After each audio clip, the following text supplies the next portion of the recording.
सवाल ये आया है कि तशहुद की उंगली से कब कब इशारा करना चाहिए। आपकी एक वीडियो में देखा हूं कि आप कह रहे हैं कि तशहुद में जब जब दुआ आए तब तब इशारा करना। बिल्कुल सही आपने सुना है, मैंने वीडियो में ये बात कही और आज फिर कह रहा हूं कि हदीस में ये आता है कि अल्लाह के नबी तशहुद में अपनी उस उंगली से इशारा करते, अपनी इस उंगली से इशारा करते थे। अब इशारा जो है, इशारा का मतलब उंगली उठाना। अब उंगली आपको जो उठाना है तो ये उठाने का सिलसिला अत्तहियात से लेकर के सलाम फेरने तक रहेगा, ये पूरे तशहुद। अच्छा आप एक मसला बताइए, अजान के पहले दरूद पढ़ना है कि अजान के बाद पढ़ना है? बोलो पब्लिक में से कोई बताए। अजान के बाद। लेकिन हमारे कुछ भाइयों की बुद्धि उल्टी, उनका मुअज्जिन जब माइक पर जाता है तो पहले खड़ा होकर दरूद पढ़ता है, या नबी अस्सलातु वस्सलामु अलैका या रसूलल्लाह सल्लल्लाहु अलैहि वसल्लम, उसके बाद कहता अल्लाहु अकबर, अल्लाह, पूरा अज़ान। नबी ने क्या फरमाया? इज़ा समेतुमुल मुअज्जिन, जब तुम मुअज्जिन को अजान देते हुए सुनो, फ़क़ूलू मिस्ल मा यक़ूल, तो जैसे मुअज्जिन कह रहा है उसी तरीके से जवाब दो।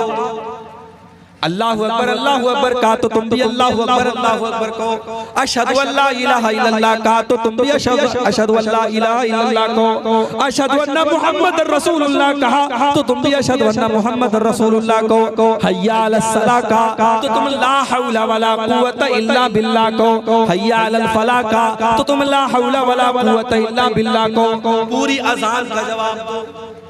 अजान का जवाब देने के बाद सुम्मा सल्लू अलैया, फिर तुम मेरे ऊपर दरूद पढ़ो। और दरूद कैसा पढ़ना है? मेड इन इंडिया नहीं, मेड बाई नबी पढ़ना है, जो नबी ने बताया है वो दरूद पढ़ना है। मेड इन इंडिया वाला दरूद नहीं पढ़ना है। मेड इन इंडिया वाला कौन सा दरूद है?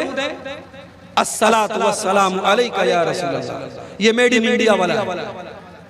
और नबी का दरूद कौन सा है? अल्लाहुम्मा सल्ली अला मुहम्मदिन व अला आलि मुहम्मद कमा सल्लैता अला इब्राहीम व अला आलि इब्राहीम इन्नका हमीदुम मजीद। अल्लाहुम्मा बारिक अला मुहम्मद व अला आलि मुहम्मद कमा बारकता अला इब्राहीम व अला आलि इब्राहीम इन्नका हमीदुम मजीद। ये दरूद पढ़ो। और दरूद पढ़ने के बाद अल्लाह के रसूल फरमाते हैं कि मेरे लिए अल्लाह ताला से दुआ मांगो, वसीला मांगो।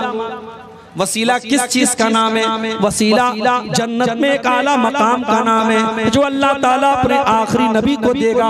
अल्लाह के नबी फरमाते हैं कि तुम मेरे लिए अल्लाह से वसीला मांगो। तो हम कैसे वसीला मांगेंगे? अल्लाहुम्मा रब्बा हाज़िहि दावति ताम्मा वस्सलातिल काइमा आते मुहम्मदनिल वसीलता वल फजीलता वबअसहु मकामम महमूदन लज़ी वअदा। ये दुआ पढ़ो। और ये दुआ पढ़ने के बाद अल्लाह के नबी फरमाते हैं जिसने अजान का जवाब दिया और उसके बाद मेरे ऊपर दरूद पढ़ा और उसके बाद मेरे लिए अल्लाह से वसीला मांगा, हल्लत लहू शफाअती यौमल क़ियामा, क़यामत के दिन मैं जरूर उसकी शफाअत करूंगा, उसके लिए क़यामत के दिन मेरी शफाअत वाजिब होगी। मगर बिदअत का मामला क्या है? बिदअत करने वाले इसका उल्टा कर देते हैं। और आप जाके देख लीजिए अजान के पहले दरूद पढ़ो। मुझे नहीं पता आपके यहाँ क्या माहौल है, हमारे यहाँ कुछ लोगों ने ये माहौल बना दिया है। मैयत को कब्र में दफनाने के बाद वहीं कब्र पे खड़े होकर के अजान देने लगते हैं, अल्लाहु अकबर अल्लाहु अकबर अशहदु अल्ला इलाहा इल्लल्लाह, पूरी अजान देने लगते हैं। पूछा गया भाई अभी तो तुमने मुर्दे को दफनाया है, ये मुर्दे को दफना करके तुम अजान क्यों दे रहे हो? तो जवाब देते हैं कि भाई साहब जिसको हमने मुर्दे को दफनाया है अभी कब्र में उसको दफना करके हम फारिग हुए हैं, उससे कब्र में सवालो जवाब किया जा रहा है। हम इसलिए अजान दे रहे हैं ताकि शैतान भाग जाए और शैतान उसको बहकाने न पाए, इसलिए हम कब्र के पास खड़े होकर अजान देते हैं। मैंने कहा भाई बात बिल्कुल सही है, अजान देने से शैतान शैतान भाग जाता है, बिल्कुल सही बात है, मगर कब्र के अंदर शैतान नहीं पहुंच सकता। शैतान कब्र के अंदर नहीं पहुंच सकता, और अगर पहुंच भी जाए तो उसको भगाने के लिए अजान देने का सबूत हमें नहीं मिलता है। तो बिदअत करने वाला ऐसे ही लॉजिक लगा लगा करके दीन के अंदर नए नए काम निकालता है। और याद रखो मेरे भाई, बिदअती का कोई अमल क़यामत के दिन उसके काम आने वाला नहीं है। मैं एक मिसाल देता हूँ। ये नोटबंदी किस सन में हुई थी? नोटबंदी किस सन में? भाई 2008 में, 19 में ना, 16 में, 2016 में नोटबंदी हुई थी। और इत्तेफाक से जिस दिन नोटबंदी हुई थी मेरा प्रोग्राम था किशनगंज। अब भाई वो 1000 के और 500 के जो पुराने वाले नोट थे वो चल रहे थे। अब मोदी जी ने ऐलान कर दिया, भाई साहब पुराने नोट सब बेकार हो गए, नोटबंदी का ऐलान कर दिया। कहा कि अब पुराने जितने नोट हैं रद्दी के टुकड़े बन गए। अब आप ईमानदारी से बताओ, ये जो नया वाला नोट है 500 वाला, अगर आप कंपैरिजन करो तो पुराना वाला नोट ज्यादा अच्छा लगा। पुराने वाले नोट का कागज भी ज्यादा अच्छा था, नए वाले नोट का कागज भी कमजोर है, कलर भी उतर जाता है जल्दी से। मगर अगर इंडियन गवर्नमेंट ने ये ऐलान किया कि अब पुराना नोट नहीं चलेगा, तो आज आपके पास 1 करोड़ रुपया भी अगर पुराने नोट वाला है, आप उसको मार्केट में लेके जाएंगे, 100 रुपए की चीज भी आपको नहीं मिलेगी। 1 करोड़ रुपए का भी नोट है, उसकी कोई वैल्यू नहीं। यही मामला मेरे भाइयों दीन का है। दीन के अंदर जिस अमल के ऊपर जनाब मोहम्मद रसूलुल्लाह सल्लल्लाहु अलैहि वसल्लम की मुहर लगी है, वही अमल अल्लाह ताला के यहाँ कबूल होगा। और अगर उस अमल के ऊपर अल्लाह के नबी की मुहर नहीं लगी है, तो वो अमल देखने में चाहे जितना भी अच्छा क्यों न लग रहा हो, अल्लाह ताला के उस अमल की कोई वैल्यू नहीं। हम जुमा की नमाज पढ़ते हैं, जुमा की नमाज में इमाम साहब दूसरी रकात में सूरह गाशिया पढ़ते हैं। हल अता का हदीसुल गाशिया वुजूहु यौमइज़िन खाशिया आमिलतुन नासिबा तस्ला नारन हामिया। ओ लोगों, कयामत के दिन कुछ लोग आएंगे आमिलतुन नासिबा, जो अमल कर कर के थक गए होंगे। बहुत अमल किया होगा, बहुत नमाज पढ़ी होगी, बहुत रोजा रखा होगा। आमिलतुन नासिबा, अमल करके वो थक चुके होंगे। तस्ला नारन हामिया, लेकिन वो भड़कती हुई जहन्नम की आग में डाले जाएं। तो बिदअती का अंजाम बहुत बुरा है मेरे भाई। इसलिए अपने आप को बिदअत से बचाओ, दीन के अंदर वही काम करो जिस काम के ऊपर अल्लाह की और उसके रसूल की मुहर लगी हो, उसके अलावा कोई काम। और आगे हमारी नेकियों को बर्बाद कर देने वाली चौथी चीज, अगर हम नमाज की पाबंदी नहीं करते, नमाज को छोड़ देते, रात भर आपने जलसा सुना, सुबह फजर की अजान हो रही है, अस्सलातु खैरुम मिनन नौम की सदाएं बुलंद हो रही हैं, और आप आराम से सोए पड़े हैं, आपने फजर की नमाज छोड़ दी। याद रखो मेरे भाई, नमाज का छोड़ना भी ये बहुत बड़ा गुनाह है, और इससे भी हमारी नेकियां बर्बाद हो जाएंगी। अल्लाह के नबी फरमाते हैं, अव्वलु मा युहासबु बिहिल अब्दु यौमल क़ियामति सलातु, क़यामत के दिन बंदे से पहला हिसाब उसकी नमाज के बारे में किया जाएगा।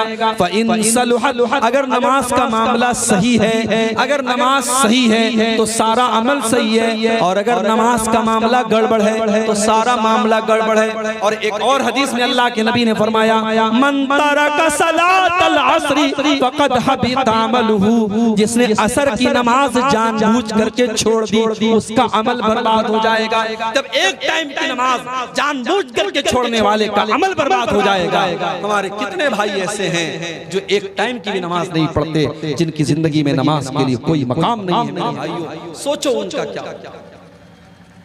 शेख अब्दुल अजीज इब्न बाज से पूछा गया, बीवी नमाज पढ़ती है, शौहर नमाज नहीं पढ़ता। बीवी नमाज पढ़ती है, शौहर नमाज नहीं पढ़ता, एक टाइम की नमाज नहीं पढ़ता, शौहर का अंजाम क्या होगा। शेख इब्न बाज का फतवा मौजूद है, जाइए इंटरनेट पर आप भी देख लीजिए। शेख इब्न बाज कहते हैं, अगर बीवी नमाजी है और शौहर बेनमाजी है तो निकाह खत्म कर दिया जाएगा।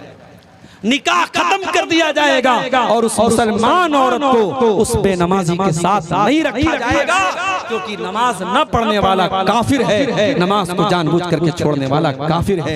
ये सऊदी अरब के बहुत बड़े मुफ्ती का फतवा है। चलो ठीक है, हम इतनी सख्त बात नहीं कहते, हम कहते हैं नमाज छोड़ने वाला काफिर नहीं है अगर वो नमाज को फर्ज मानता है, नमाज को जरूरी मानता है। अगर लापरवाही की वजह से वो नमाज नहीं पढ़ता है, काफिर तो नहीं है, मगर मेरे भाइयों गुनहगार तो है और बहुत बड़ा गुनहगार है। और आज अफसोस की बात यह है, हम दावा ये करते हैं कि हम नबी के चाहने वाले हैं, हम नबी से मोहब्बत करने वाले हैं, नबी के लिए जान दे देंगे। अरे तुम क्या नबी के लिए जान दोगे? तुम क्या नबी से मोहब्बत करोगे? तुम्हें नबी से मोहब्बत होती तो तुम नमाज न छोड़ते। मेरे नबी को नमाज से बहुत प्यार था।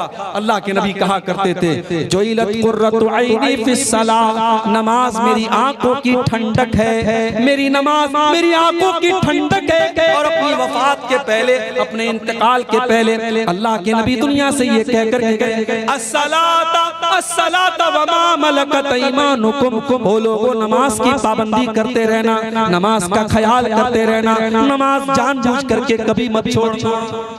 तो नमाज छोड़ने वाला भी बहुत बड़ा गुनहगार है और वो अपनी नेकियों को खतरे में डाल रहा है। इस बात का डर है कि उसकी नेकियां बर्बाद हो। और आगे 11 चीजें मैं बयान करके बात खत्म कर दूंगा। अभी 4 चीजें। नंबर 5 हमारी नेकियों को बर्बाद कर देने वाली 5वीं चीज, हुकूकुल इबाद में कोताही। अगर आपने किसी का हक मारा होगा, किसी की जमीन पर नाजायज कब्जा किया होगा, किसी का माल नाजायज तरीके से हड़प लिया होगा, अल्लाह के नबी फरमाते हैं कि मेरी उम्मत में सबसे गरीब आदमी, सबसे फकीर आदमी, सबसे मुफलिस आदमी वो होगा जो कयामत के दिन नमाज लेकर के आएगा, रोजा लेकर के आएगा, ज़कात लेकर के आएगा, हज लेकर के आएगा, बहुत सारी नेकियां लेकर के आएगा। वयाती कद शतम हाज़ा व क़ज़फ़ हाज़ा वो अकला माला हाज़ा, लेकिन किसी को गाली दी होगी, किसी का हक मारा होगा, किसी का माल हड़पा होगा, किसी की जमीन पर कब्जा किया होगा, उसकी सारी नेकियां उसके उन तमाम हकदारों को दे दी जाएगी जिनका उसने हक मारा था।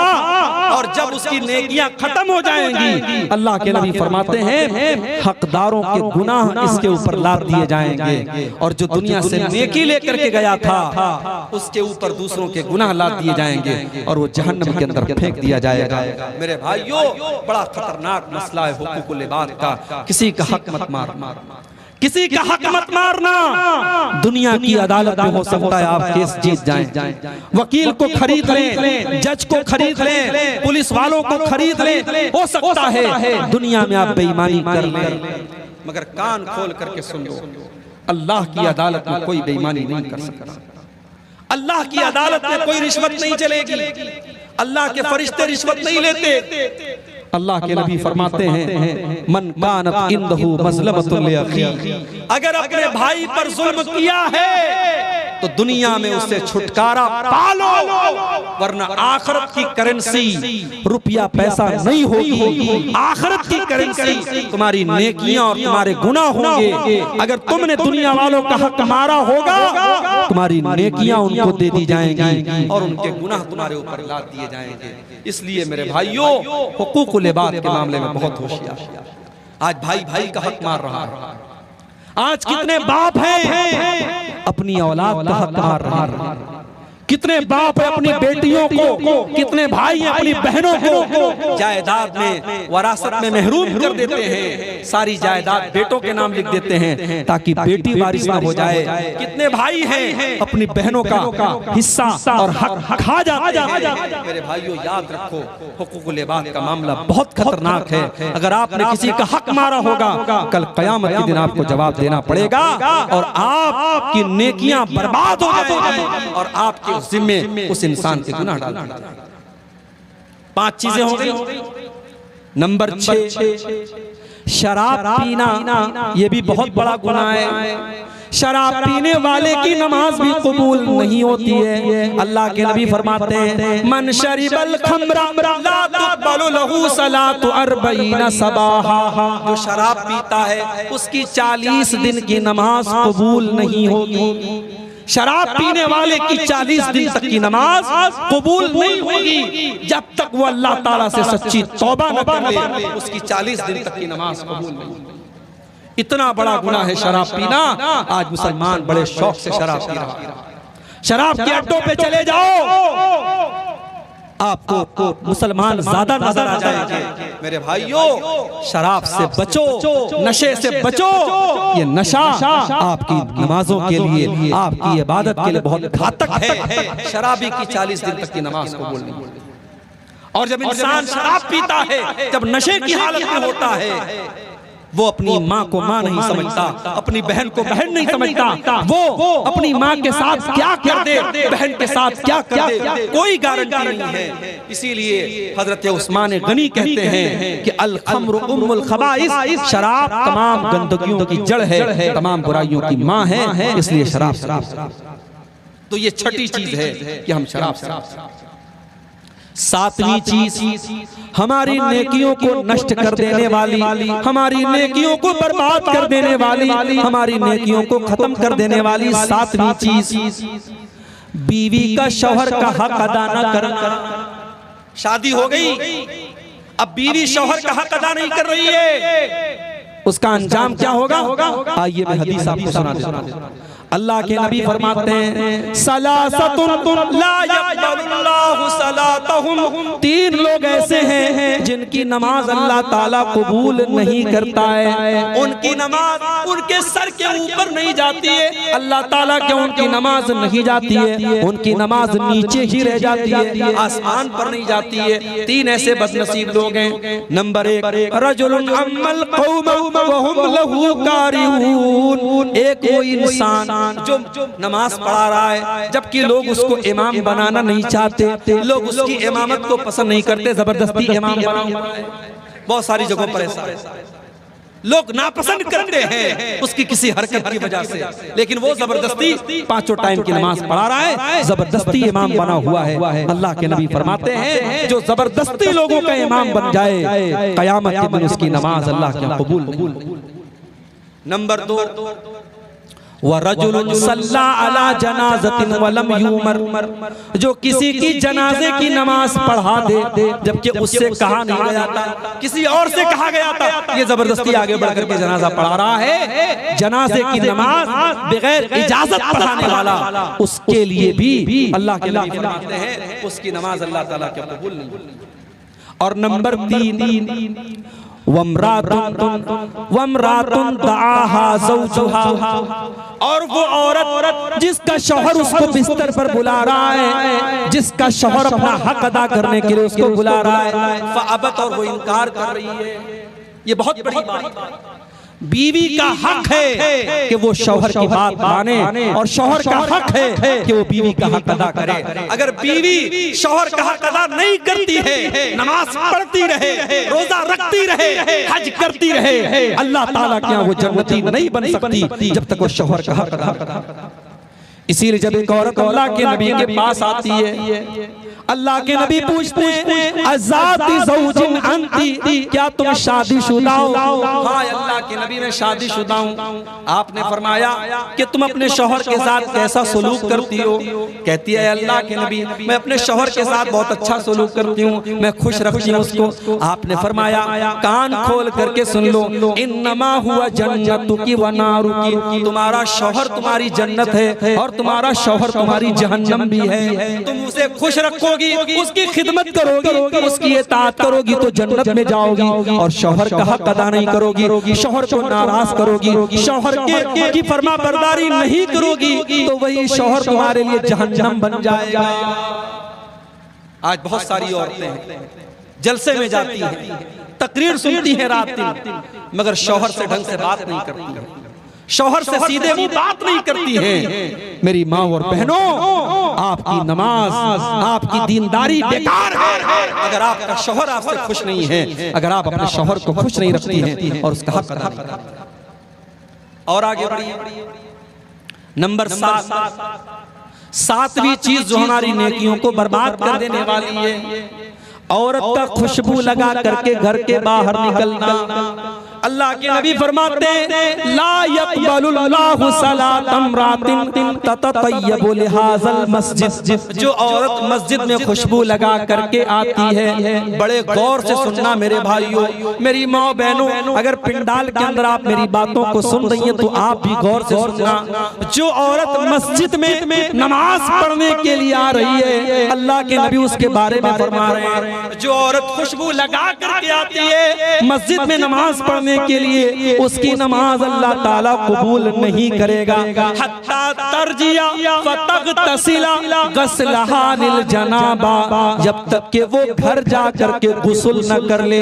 कौन सा गुस्ल? जो गुस्ले जनाबत होता है, जब औरत नापाक हो जाती है, नापाक होने के बाद जो वो गुस्ल करती है, सर से पैर तक नहाती है, जब तक वो गुस्ल नहीं कर लेगी खुशबू लगाने वाली औरत, तब तक उसकी नमाज अल्लाह ताला कबूल नहीं करेगा। जब नमाज के लिए आने वाली औरत खुशबू नहीं लगा तो जलसे के लिए आने वाली औरत खुशबू कैसे लगा? अकीका और शादी की दावत में जाने वाली औरत दुनिया भर के परफ्यूम और खुशबू लगा करके क्यों जा रही है? अगर नमाज के लिए आना हराम है मेरे भाइयों, तो जलसे में भी खुशबू लगा करके आना हराम है। मुझे अफसोस होता है आपके इलाके में, मुझे लोगों ने बताया कि कहीं पर जलसा हुआ था, बहुत बड़ा जलसा हुआ था, लाखों का खर्च हुआ था, मगर जलसे में मानुस छिलोना, मानुस छिलोना आदमी नहीं थे। मैंने पूछा क्यों नहीं थे? बोले औरतें नहीं आई, औरतों का इंतजाम नहीं था तो मर्द हजरात नहीं आए। पता ये लगा कि जलसे में मर्दों की और नौजवानों की एक बड़ी तादाद इसलिए आ रही है क्योंकि औरतों का जमघट होता है। जवान लड़कियां हैं, खूबसूरत कपड़े पहन करके, सज करके, सवर करके, ज्वेलरी वगैरह पहन करके और मेकअप करके आ रही हैं, और दुकानें लगी हैं, सड़कों पर नौजवान लड़के भी टहल रहे हैं, लड़कियां भी टहल रही हैं। मेरे भाइयों, ये मंजर बड़ा नामुनासिब है, ये चीज बड़ी नामुनासिब है। अल्लाह के नबी फरमा रहे हैं जो औरत नमाज के लिए आ रही है खुशबू लगाकर, उसकी नमाज अल्लाह ताला कबूल नहीं करेगा। तो जो औरत जलसे में आती है, अपनी बहनों से कहना चाहूंगा, सिंपल ड्रेस में आओ, सादा कपड़े में आओ, खुशबू के बगैर आओ और पर्दे के अंदर आओ और तकरीर सुन करके वापस अपनी घर चली जाओ। जलसों को तमाशा मत बनाओ मेरे भाइयों। जलसों आज कितने जलसे हैं मुझे लोग बताते हैं, मौलवी साहब आज जलसे में एक लड़का लड़की पकड़े गए, आज जलसे में एक लड़का लड़की रंग रलियां करते हुए और आपस में एक दूसरे से मिलते हुए पकड़े गए। मुझे ये खबरें सुनकर के अल्लाह की कसम बड़ा अफसोस होता है।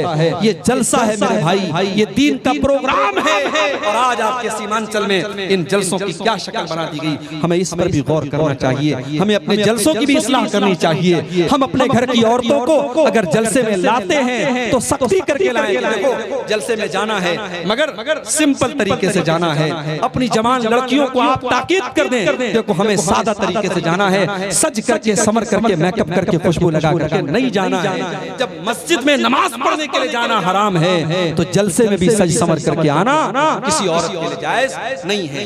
और आगे तो खुशबू लगा करके जो औरत आती है उसका मामला भी आपने सुन लिया।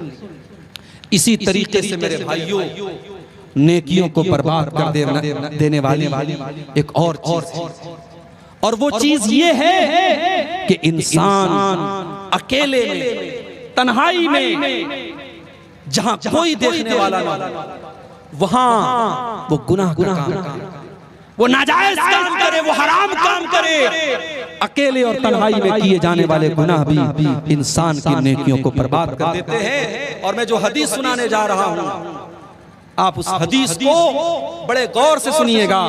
और आपके हाथों में मोबाइल है, आप सबके हाथों में मोबाइल है, मैं जानता हूं।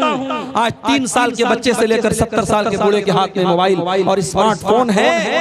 मोबाइल चलाने वाला इस हदीस को गौर से, मोबाइल चलाने वाली हमारी नौजवान बहनें, हमारी कौम की लड़कियां भी इस हदीस को गौर से सुने, हमारे नौजवान भाई भी सुने।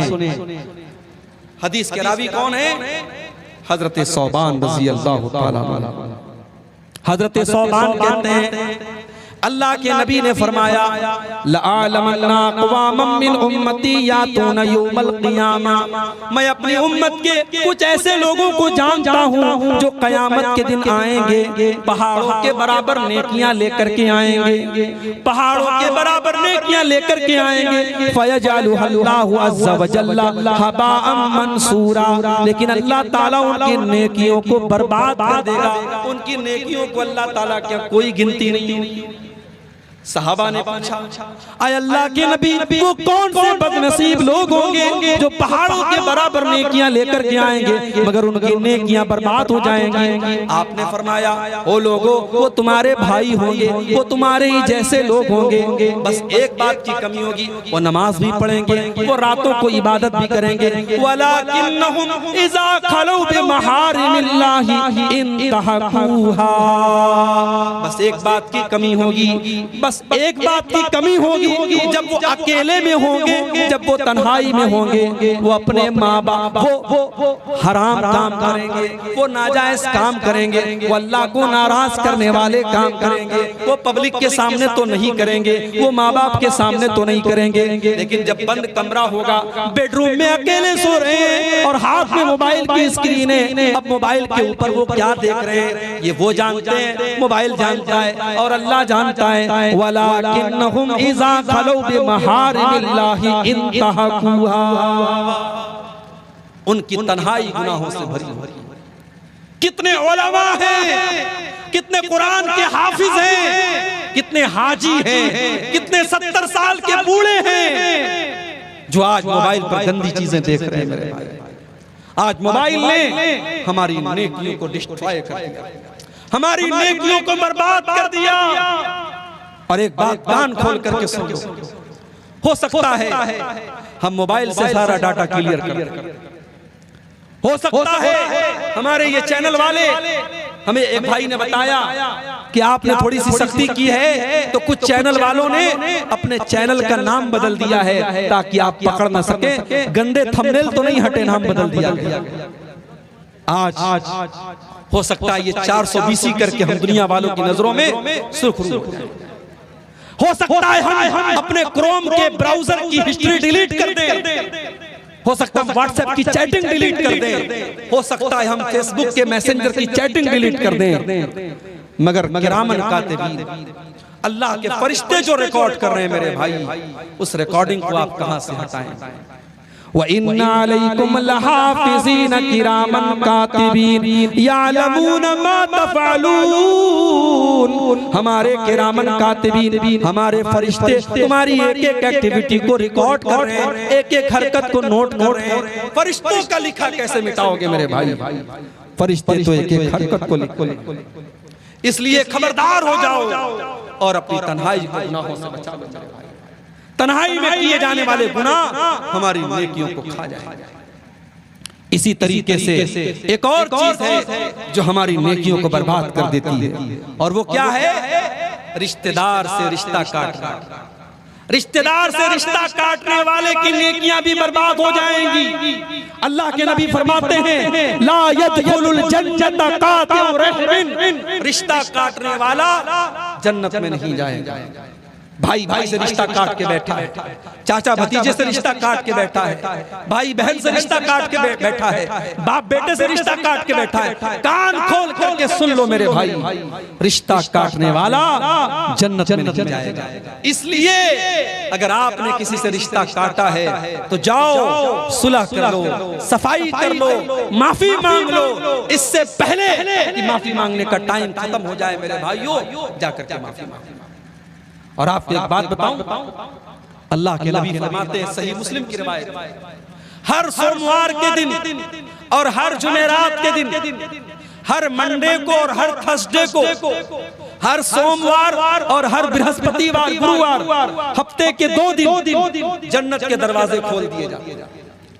अल्लाह के नबी फरमा रहे, सोमवार के दिन, जुमेरात के दिन जन्नत के दरवाजे खोल दिए जाते हैं और हर उस इंसान की बख्शिश कर दी जाती है, हर उस इंसान को माफ कर दिया जाता है जो अल्लाह के साथ शिर्क न करता हो, जो शिर्क न करता हो उसको माफ कर दिया जाता है, सिवाय 2 लोगों, सिवाय दो लोगों के।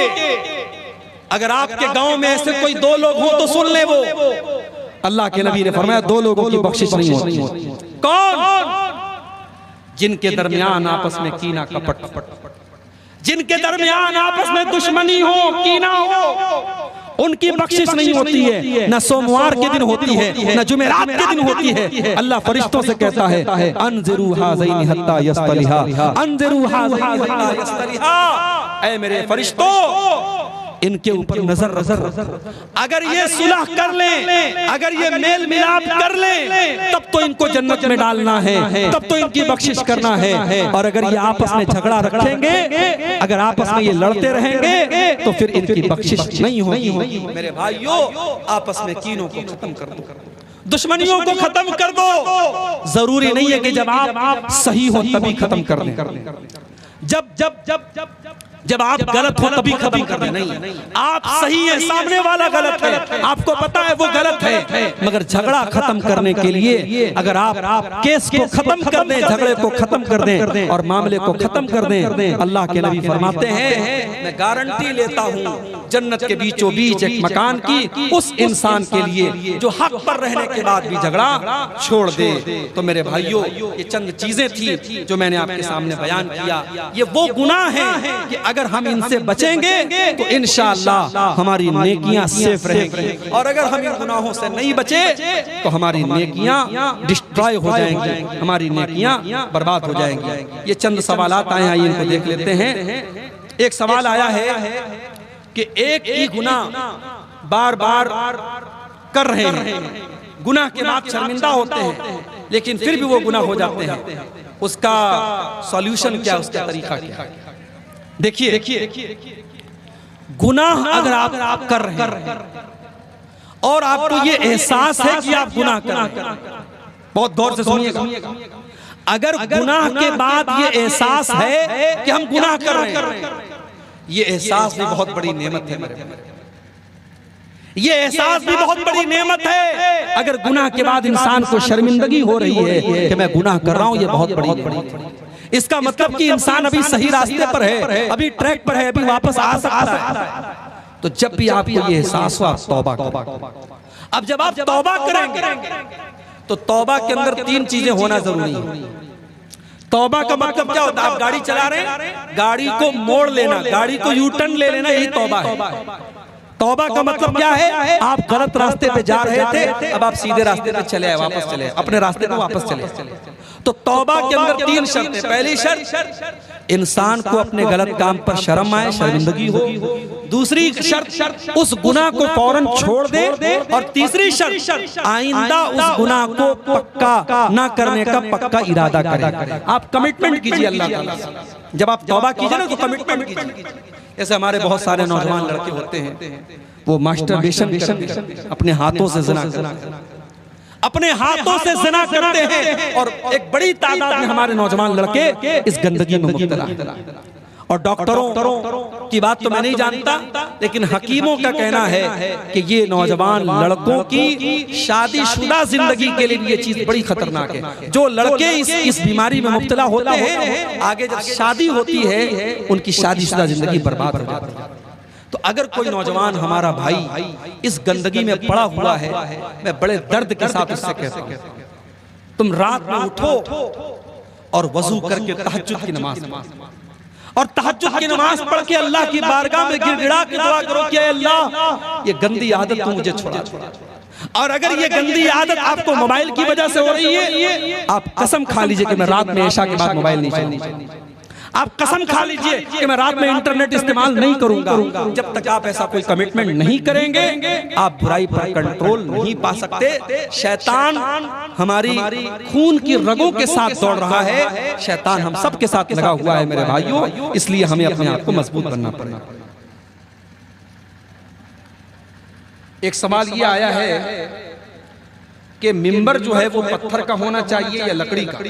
जैसे बहुत सारी मस्जिदों में पत्थर का मिंबर है, जैसे जामिया सल्फिया और जामिया इमाम इब्न तैमिया में, तो मिंबर जो है वो वहाँ पे पत्थर का बना हुआ है। देखिए, अल्लाह के रसूल सल्लल्लाहु अलैहि वसल्लम के ज़माने में पहले जब आप खुतबा देते थे तो लकड़ी के तने पर, और बाद में एक औरत ने अल्लाह के नबी से ख्वाहिश जाहिर की कि मैं चाहती हूं कि आप इस लकड़ी के तने के बजाय मिंबर पर, और उसने उसका लड़का जो बढ़ई का काम करता था, कारपेंटर था, अपने बेटे से कह करके उसने खूबसूरत लकड़ी का मिंबर बनवाया। तो अल्लाह के नबी के दौर में लकड़ी का मिंबर था, मगर अल्लाह के नबी ने कोई ऐसी शर्त नहीं लगाई थी कि लकड़ी ही कहो। बाद में पत्थर का और इसी तरीके से ईंट और गारे का भी मिंबर हरम में, मस्जिद नबी में और मक्के में इस्तेमाल हुआ, और आज भी दुनिया में हो रहा है। तो इसमें कोई मसला नहीं है, लकड़ी का भी इस्तेमाल किया जा सकता है और पक्का पत्थर का भी इस्तेमाल किया जा सकता है, जिसको जहां जैसी सहूलत हो वो कर सकता है। लकड़ी वाले मिंबर में ये होता है कि फिर उसको जो है संभालना पड़ता है, उसको रखना पड़ता है, और एक बार अगर उसको बाकायदा पक्का बनवा दिया तो फिर कोई मसला नहीं, हमेशा के लिए वो बन जाता है। तो दोनों सूरतें जायज है, उसमें कोई शरीयत की तरफ से पाबंदी नहीं है। एक सवाल ये आया है कि तशहुद की उंगली से कब कब इशारा करना चाहिए। आपकी एक वीडियो में देखा हूं कि आप कह रहे हैं कि तशहुद में जब जब दुआ आए तब तब इशारा करना। बिल्कुल सही आपने सुना है, मैंने वीडियो में ये बात कही और आज फिर कह रहा हूं कि हदीस में यह आता है कि अल्लाह के नबी तशहुद में अपनी उस उंगली से इशारा करते, अपनी इस उंगली से इशारा करते थे। अब इशारा जो है, इशारा का मतलब उंगली उठाना। अब उंगली आपको जो उठाना है तो ये उठाने का सिलसिला अत्तहियात से लेकर के सलाम फेरने तक रहेगा, ये पूरे तशहुद में। और हदीस में दूसरा लफ्ज आता है युहर्रिकुहा, अल्लाह के नबी इस उंगली को हरकत देते थे। कब हरकत देते थे? यदऊ बिहा, जब आप दुआ करते थे। अब मिसाल के तौर पर आप पढ़ते हैं अत्तहियातु लिल्लाहि वस्सलावातु वत्तय्यिबात, अब ये अल्लाह की तारीफ है, ये दुआ नहीं है। उसके बाद कहते हैं अस्सलामु अलैका अय्युहन नबी, ये दुआ है, आप नबी पर सलाम पढ़ रहे हैं, दुआ है। अब यहाँ पे आप हरकत देंगे वस्सलामु अलैना व अला इबादिल्लाहिस सालिहीन, अब ये भी दुआ है, यहाँ पे आप हल्की हल्की हरकत देंगे। उसके बाद अशहदु अल्ला इलाहा इल्लल्लाह व अशहदु अन्ना मुहम्मदन अब्दुहु व रसूलुहु, ये दुआ नहीं है, इस पर आप उंगली को ऐसे फिक्स रखें। उसके बाद आप दरूद शरीफ पढ़ते अल्लाहुम्मा सल्लि अला मुहम्मद व अला आलि मुहम्मद, अब ये दुआ है, पूरा दरूद शरीफ दुआ है। आप पूरे दरूद शरीफ के दौरान हल्की हल्की हरकत देंगे। उसके बाद आप दुआ पढ़ते अल्लाहुम्मा इन्नी ज़लमतु नफ्सी ज़ुल्मन अल्लाहुम्मा इन्नी ज़लमतु नफ्सी ज़ुल्मन फ़ग़फ़िर ज़ुनूब ला यग़फ़िरु ज़ुनूब इल्ला अंता, अब ये पूरी दुआ है। अल्लाहुम्मा इन्नी ज़लमतु नफ्सी ज़ुल्मन, ये पूरी दुआ है। इस दुआ के दौरान आप हल्की हल्की हरकत करें। अल्लाहुम्मा इन्नी अऊज़ु बिका मिन अज़ाबि जहन्नम व अऊज़ु बिका मिन अज़ाबिल क़ब्र व अऊज़ु बिका मिन फ़ितनतिल मसीह दज्जाल, अब ये पूरी दुआ है। तो जहाँ दुआ है वहाँ आप उंगली को हरकत देंगे। हदीस की रोशनी में यही सही मालूम होता है और शेख इब्न उसैमीन वगैरह का यही फतवा है। लेकिन ये कोई पाबंदी नहीं है, कोई शर्त नहीं है। अब कोई आम आदमी है, उतना पढ़ा लिखा नहीं है, तो थोड़ा थोड़ा हरकत देता रहे, और जो समझदार है और उसको समझ में आ रहा है कि यहाँ पे दुआ है, यहाँ पे दुआ नहीं है, तो जहाँ पे दुआ है वहाँ पे हरकत दे। ये ऐसा कोई मसला नहीं है जिसको लेकर के बहुत परेशान हुआ जाए। तो बहरहाल हमारा आज का जो मौजू था गुनाहों, ऐसे गुनाह जो नेकियों को बर्बाद कर देते हैं, हमने ऐसे गुनाहों को देखा है, हमने उस पर पूरी तकरीर सुनी है। हम अल्लाह से दुआ करते रब्बुल आलमीन तो हमें उन गुनाहों से बचने की तौफीक अता फरमा। आज के इस प्रोग्राम जिन भाइयों ने मेहनत की, कोशिश की, और जिस इदारे के लिए आज का ये प्रोग्राम मुनक्किद हुआ, अल्लाह इस इदारे को तरक्की अता फरमाए। अल्लाह इस इदारे से पढ़ने वाले बच्चों को दीन का हाफिज और आलिम बनाए। रब्बुल आलमीन हमारे जमा होने को कबूल